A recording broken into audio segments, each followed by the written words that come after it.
நட்டுவாங்கு பயிற்சியில் அடவு சொற்களை கைத்தாளத்தில் எப்படி பயிற்சி செய்வது என்பதை பார்க்கலாம். தளங் குத்தக்கத்தி குத்தக்கத்தட்டி கிட்டத்தோம் தேய்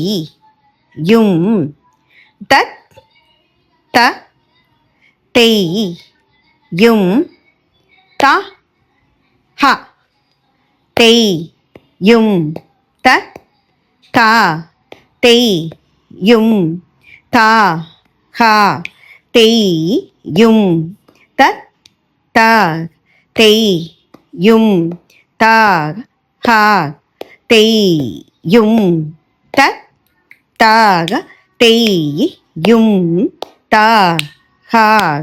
தேய் யும் த த தேய் யும் த ஹ தேய் யும் த த தேய் யும் த ஹ தேய் யும் த த தேய் யும் த ஹ தேய் யும் த த தேய் யும் த ஹ தேய் யும் த த தேய் யும் த ஹ தேய் யும் த த தேய் யும் த ஹ தேய் யும் த த தேய் யும் த ஹ தேய் யும் த த தேய் யும் த ஹ தேய் யும் த த தக்க தட்டி கிட்டத்தோம் தாம். இவ்வாறாக விளம்பம் மதிமம் துரிதம் இதனுடன் திஸ்ரம் பண்ணி இந்த சொற்கட்டுகளை நம்ம தாளம் போட்டு ப்ராக்டிஸ் பண்ணினோம்னா லய நுணுக்கமான அந்த விஷயங்கள் பிடிபடும்.